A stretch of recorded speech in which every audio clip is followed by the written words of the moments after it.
Hello, welcome to the Healthy Alternatives podcast. I am Dr. Christine Sauer with DocChristine.com. Today's show is a recording of my radio show of the same name. Enjoy! Good afternoon, this is Dr. Christine Sauer, your host of the show Healthy Alternatives, here on 97.5 CIOE FM with livestream on communityradio.ca. Every Thursday at 12 noon Atlantic Standard Time. Thanks for tuning in today. In this show, I will talk, mostly with guests, about all aspects of health, healthcare and wellness, from conventional to alternative and everything in between. My mission for this radio show is to help change people's lives for the better, by informing them about different options to get and stay healthy and well so they can choose for themselves which option might work in their case. And if you feel you are stuck in a dark place, I want to tell you, don't give up. There is a light at the end of the tunnel for you too. Hello everybody, I'm Dr. Christine Sauer, host of Healthy Alternatives. Now, today I'm very happy to have Mrs. Charlene Hall-Savard on the call. Do I pronounce your name right? Yeah, that's perfect. It's a nice French name. You're born in French? No, I'm English from Nova Scotia. Oh. My husband is French. So I keep the two names so that my old friends can find me. Okay, I see. Now that's interesting. So where do you live now? I live in northern Quebec. Beautiful. How's the weather right now? About -15, and we have about 1.5 feet of snow down permanently. Oh, wow. Yeah, we're kind of lucky. We had snow 15-20 centimeters yesterday, which is a lot, and it will probably melt. And then we'll have ice and snow. You know how it is in Nova Scotia. So welcome to the show, Charlene. Yep. And we met on LinkedIn, and I saw that you are an international cover teacher and do homeschooling and are also creative. And we both went to Mount St. Vincent, which is quite interesting. So tell me a little bit about your upbringing. How did you become the person you are today? And why are you passionate about educating children the right way? It started, my grandfather was from Romania. I never got to meet him. He went back after the war, the Iron Curtain fell. So all we had were these stories, these mystical stories about him. He was never sick. He spoke 13 languages. And there was always this desire to travel and learn languages. And I love babysitting children. I love children. So I always wanted, people would say, what do you want to be when you grow up? And it's like, I want to own an orphanage. This was me. I wanted to have an orphanage. And then I got into studies and things, and I just gradually just went into becoming a teacher, and it was just very, very natural. Then I had my own children, and when it was time for them to start school, I said, wait a minute, why should I put my children into this very rigid system that you see it stems all their creativity? I was teaching English as a second language, so I had the children from very young up until higher grades, and you see a difference in them. As they got older, they didn't ask so many questions, and they lost all this creativity. So I said, okay, I'm going to homeschool. And I homeschooled my daughter all the way through, and she, at age 15, she wrote her first exam, the SATs, and got into McGill University. So I did her, and I did all the other ones. So it definitely worked. So tell me, how many children do you have? 5. 5 kids. How old are they now? 27, 25, 21, 19, and 13. How can you keep track of all that? I have 2, and I have to think about how old they are. No, but then I always had this in the background to learn more languages. Mm-hmm. I suppose because of my grandfather speaking so many. And I packed up my kids, and we went to Peru for 4 months. Wow. What language do they speak in Peru? It was Spanish. So they already spoke English and French at home. I spoke to them in English. Their father spoke to them in French. So they were perfectly bilingual there. Then we went to Peru. We put them in a school, an immersion school. And they were in school all day, and I had nothing to do. And I was thinking, oh, this is kind of boring. So I found myself some classes. And then it's like, wait a minute, next time we go away, I should be teaching. Good. So then we did Italy. We actually went to China as well. So we've been Wow. around. With the whole family? As the children got older, they stopped coming because they had their own studies. But the latest trips have just been with my youngest, Caleb. Where have you been? Where has your latest trip been? Albania. That was an amazing trip. I had an amazing school there. Now that's really an interesting way to live your life, isn't it? Well, it's one semester per year. So all year we're home here. My son is in an ice hockey team. You know, we have our regular routine. And then in the spring semester, my husband often goes north to work on contracts. So I'm here alone. Oh, yes. And this is why we started this in the spring. Hockey season finishes.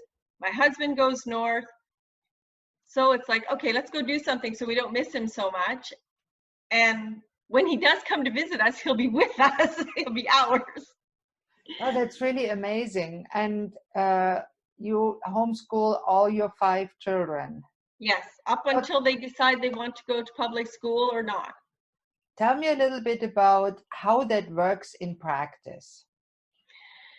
In practice, there are so many different ways. You can use the textbooks from the school. You can do it in collaboration with the school, writing the same exams as the school children.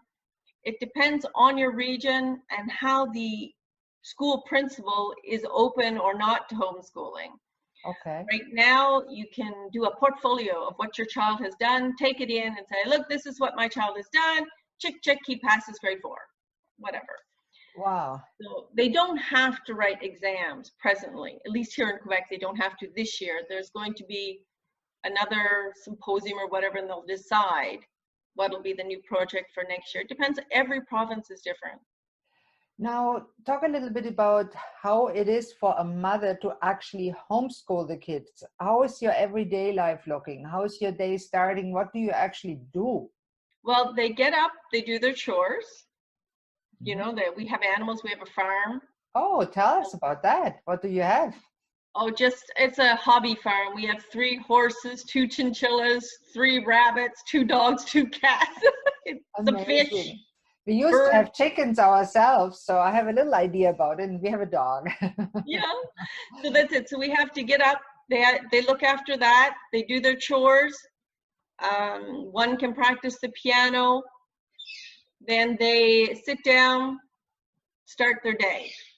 Okay, how does it work for you as a teacher actually with 5 kids homeschool? Well, like I said, the older ones are gone now, so I have just my youngest one to look after. You used to have 4 or 5 at a time.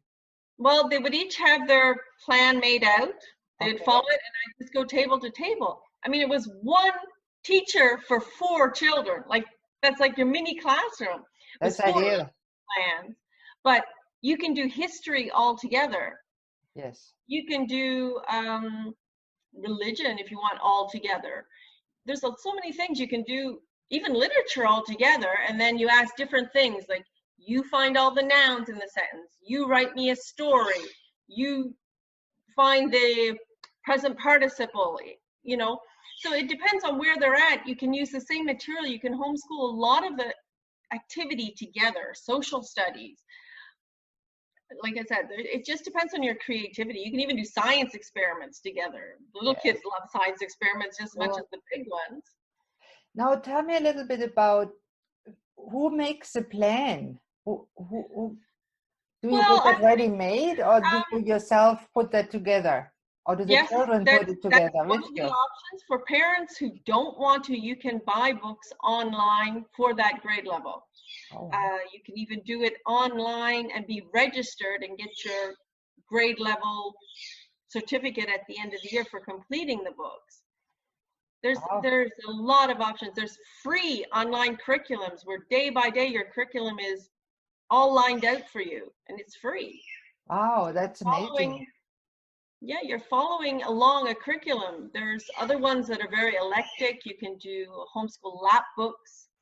You can present the project. You can do a lot of projects if you want. It's a project-based curriculum. So what do you think?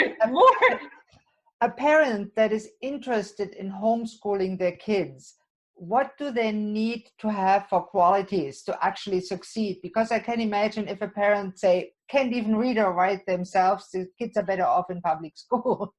Well, obviously you have to be able to read and write yourself, and you have to be able to read and write in the language you want to teach. Yes. So if you're Good here, point. if you're a refugee and you're from wherever, and you're saying, oh, I want to teach my child in English, and you can't speak or read in English because your script is Arabic, say, Yeah. well, obviously you can't do that. Yeah. But you can help your child to learn English. There are YouTube videos, there are so much material out there to find. So if you can read and write and you love your child, there's no problem. You can start with the basics. It might be a point where you have to stop because the child, you've come to the level. Most people, it's at high school level. Yeah. They send children to high school, or they do some kind of co-schooling because they just then it don't gets more and more understand complicated, and many parents just can't understand it themselves what the children are supposed to do. And I understand that it gets really difficult in high school. Yes. So at that point, you either bring in a tutor, or you send your child to school, or you do some kind of half and half. Okay. And that's, So how did you make out with the time commitment? Because I figure you can go to work and hold a job while you homeschool. Is that right? there's some moms and fathers who do this. They manage to have like a 4-day week each. So one works Monday to Thursday, the other is Tuesday to Friday, and they homeschool Saturday, Sunday, Monday, Tuesday, Wednesday, or whatever the days that they have off. So they manage to do a 4-day school week, the Friday, Saturday, Sunday, Monday. You can easily do it, a 4-day school week, and get everything in because there's no discipline problem. You teach the lesson, the child does it, and you're going at the child's rhythm. You're not waiting for the rest of the class to catch up. That's good. Yeah. So you can go faster or slower as the child requires. So that's a big advantage. What other advantages do you see having done it now 5 times? We travel a lot. My husband, where he does work, the spring, summer, fall, he's in agriculture. Okay. A lot, and he does a lot of forestry work. So we're off January, February. That's the time when he has to spend, say, summer vacation. Yes. And we would go south. That's when we started traveling with our 5th wheel trailer, and we would go to Texas or to Florida, Mexico with our trailer, and he would have time with his kids. Good. So that's one of the reasons too why we kind of got into the homeschooling, because the public school system wasn't fit for our lifestyle. I can see that. I find it interesting that you have the choice in Canada, because in Germany, where I grew up, there's no choice. No. In Germany, I was reading that children have to go. But in most other countries, there is some kind of leeway. Poland, I saw recently the school that was offering this co-schooling. Yeah, interesting. That you could choose different courses that your child would take with the school, do the exams, but you could do the work at home. Now, when would homeschooling not be good for your kid or with your kid? Did you see instances where the children actually had a disadvantage getting homeschooled, or is it regularly when the parent puts in the effort and interest, is it generally an advantage?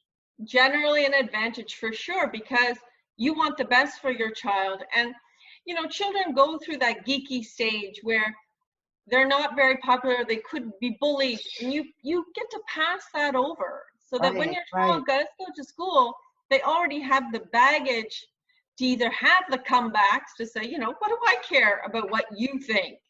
Yeah, that's good. Like I can speak 4 languages, you can barely speak English, like.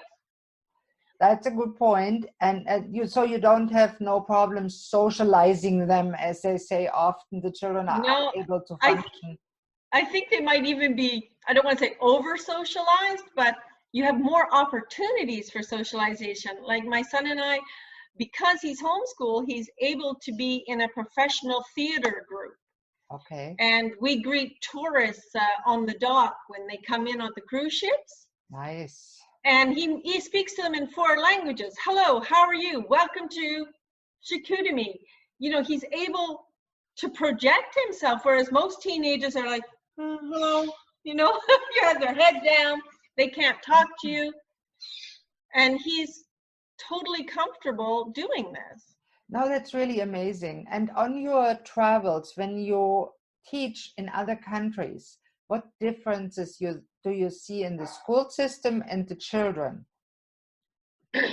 The cultural attitude, because you can go, for example, the latest school I went to was an IB school.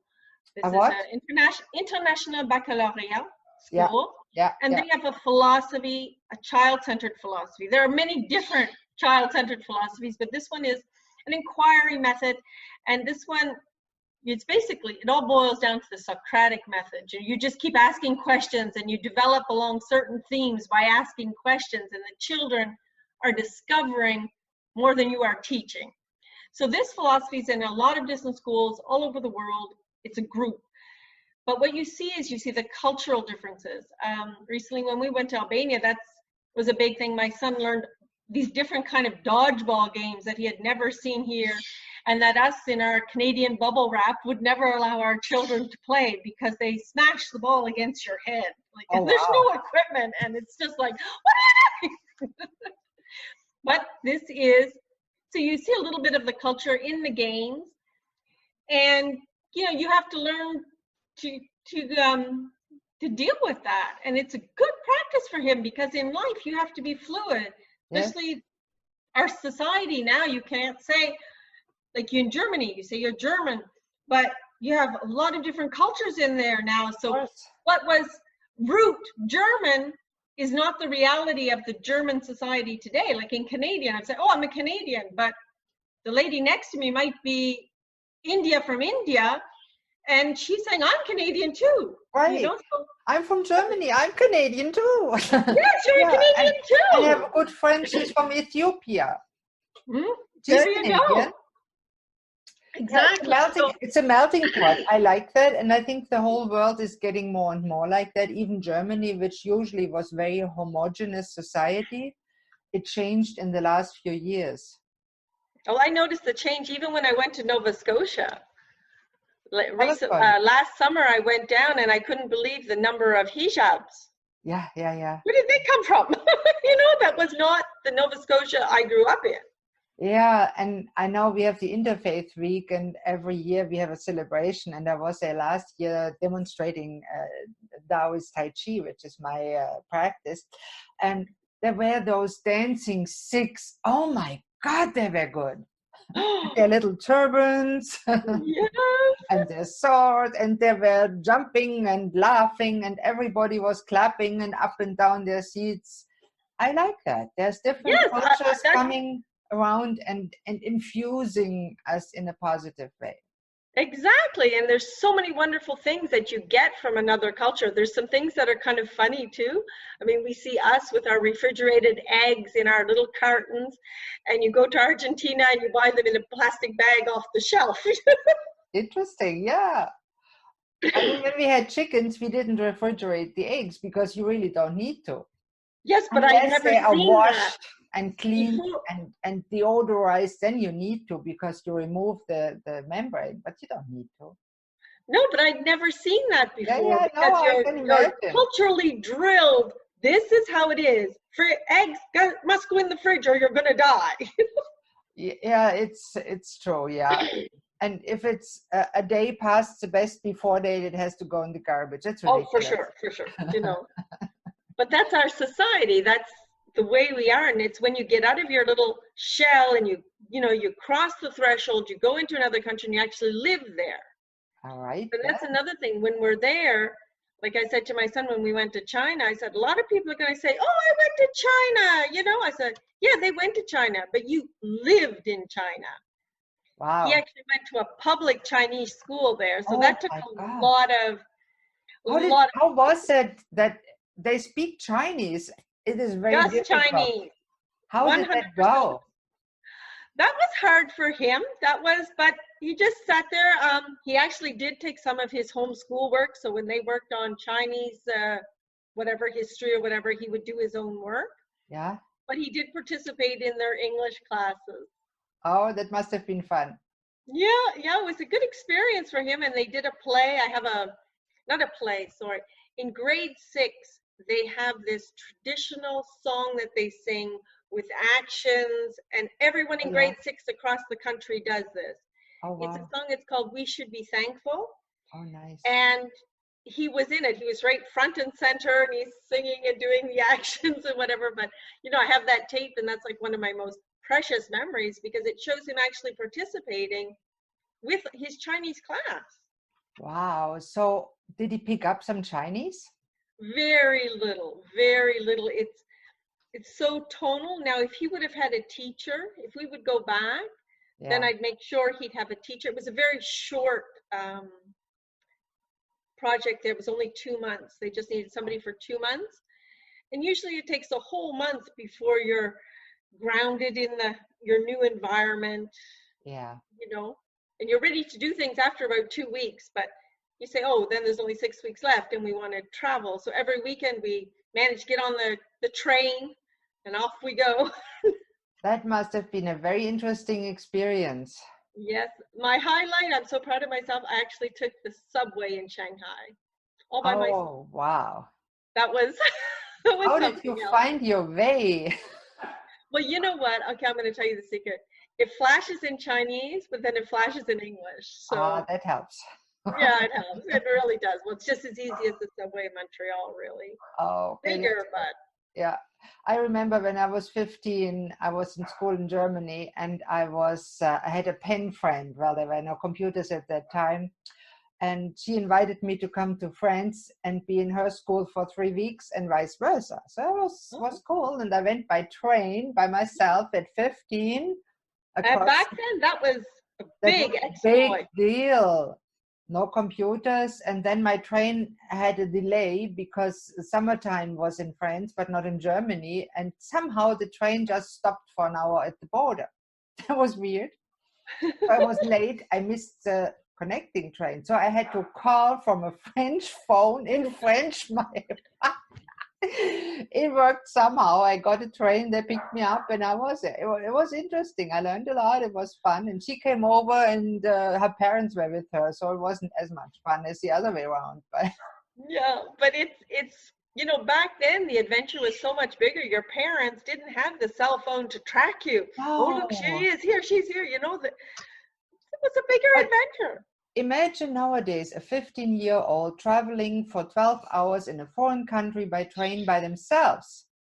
That would be so, in Canada, so out of possibility. Those little kids can't do that. Yes, they No, can. that's what I said. The bubble wrap culture we have, we can't do that at all. Yeah, helicopter parenting is not good for kids. No, let them go out, get dirty, fall down, break an arm. Don't want me to break an arm, but Maybe not right break an arm if they can, but if it happens, well, it happens. yeah, you have to play. My Yeah. children have horses. They fall off the horses. Let them get in the cow stable of the neighbors if you're lucky enough to have them. My Yeah, I kids were think. allowed to, no problem. But nowadays they think, oh, there's men picking up kids, and I don't think the likelihood is much more than it has always been. Mhm. It's just more in the news. I don't. Much more in the news because I remember seeing in high school not in high school, in university, we studied about women's history. Okay. And in England, there was the cult of the Virgin Mary. Yeah. I had never heard of it before. And it was these men who always wanted to be with a virgin. And Okay. they would steal these young girls off the train platform. And this man found out about it because he had sent his daughter away, and he arrives in this brothel, and there's his daughter strapped to the bed Oh, wow. because he was part of this cult of the Virgin Mary. And he started then to go against it because it's like all of a sudden he woke up and said, wait a minute, these are somebody's daughters. Yeah. Wow. So you can Yeah, see, I mean, there it's is been scary happening things for. going on, and you have to tell your kids about it. But I agree with you. You can't completely shelter them from all evil. No, but you can keep them children as long as possible. And I think one of the benefits of homeschooling is that you can actually allow them to be kids. They're Mm. home, they're not ridiculed because they still like to play with dolls or Legos or little cars. They can develop their creativity so much more.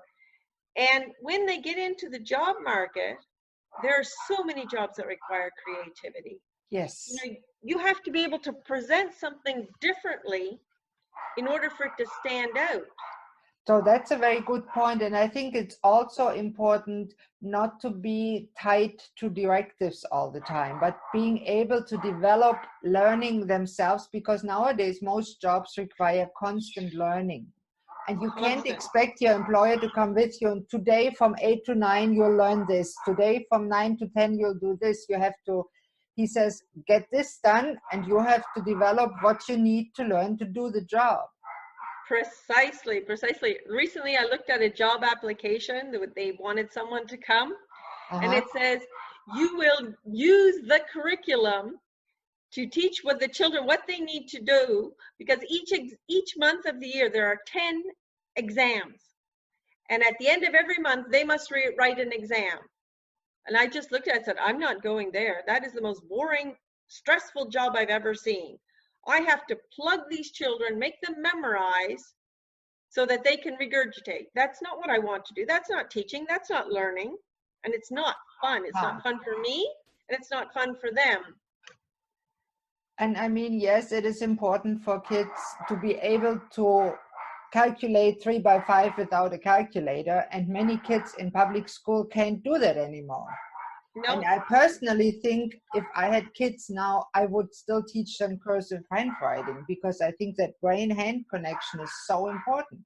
Oh, I'm one-on-one, 100% with you there. My children have to learn this, and it's hard. Yeah. You know? My mother taught me cursive German writing, the old German writing from the 30s. That was fascinating. Nobody else could do it. And I still can write in old German in cursive, and I can read old German books, which most people can't decipher anymore.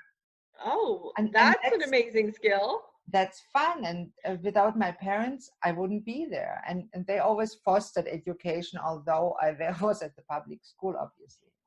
So that's really fascinating. So what would you say is the most important for children to learn in school? To learn self-assurance. Self-assurance. Yeah. So if the child has the self-assurance, he's going to try things. He's going to go forward. You know, like a child who's afraid isn't going to go past the threshold. He's not going to open the door. He's going to wait for you to lead him. But if he's curious and he has self-assurance, he's going to be able to put them all together and say, okay, I'm going to try it. Yes. But if you're always being laughed at, if you're always being, oh, look, he made a mistake, you know, you have to give them that assurance. It's okay. So, you know, when that happens, a situation like that arrives in class, I said, look, he tried. You know, I'm really quick to do this before any little child can make that negative comment. Say, you know, hey, look, Johnny tried this, yay! And, you know, get everybody clapping. Everybody's kind of like, so that moment when one of the children might have laughed at him and broken his confidence, well, that moment's passed because everyone has already clapped. And that's so important, that curiosity, to keep the curiosity going, to keep them trying to think outside of the box, or even throw away the box and make another one, or make a triangle instead of a box, or whatever it's needed in the situation. So I love that point. Now, slowly winding up, if somebody would like to contact you about questions about homeschooling, or wants to hire you as an international teacher, what should they do? Where do they find you? Well, I have a LinkedIn account, so that's easiest, and I have my email. My CV is on many different international sites: Teachers Horizon, Serious Teachers, Byte.com. So it's a lot of places. So I have my email is out there, my LinkedIn is out there, and that's the way most people join me. Yeah, and if it's okay, I'll share that on the podcast side and Sure. underneath the YouTube. So if people have questions or want to hire you, they at least know where to look. Yeah, that's it. Great. So that's it for today's Healthy Alternative. Thanks so much, Charlene, for being on the show. It was a pleasure learning a little bit more about homeschooling and how to get our kids creative and curious for the modern world. Oh, thank you very much. It was lovely being here. Thanks so much. Bye-bye. Bye-bye. And this brings us to the end of today's show. Please don't hesitate to contact me with any questions, thoughts, comments, or suggestions. Or if you'd like to contact me, my email here is christine@communityradio.ca, or you can contact me through my website, docchristine.com, DOCCHRISTINE.com. I'm always grateful for any feedback. You might not know this, but this is a volunteer-run, non-profit radio station, and we even have an art gallery. If you're local and you'd like to drop in, we are at 11 Glendale Avenue, Lower Sackville, Nova Scotia. Thank you all for listening to Healthy Alternatives. I'm your host, Dr. Christine Sauer. Tune in next Thursday at noon on 97.5 CIOE FM Community Radio with live stream on communityradio.ca for the next episode. Goodbye and have a great day.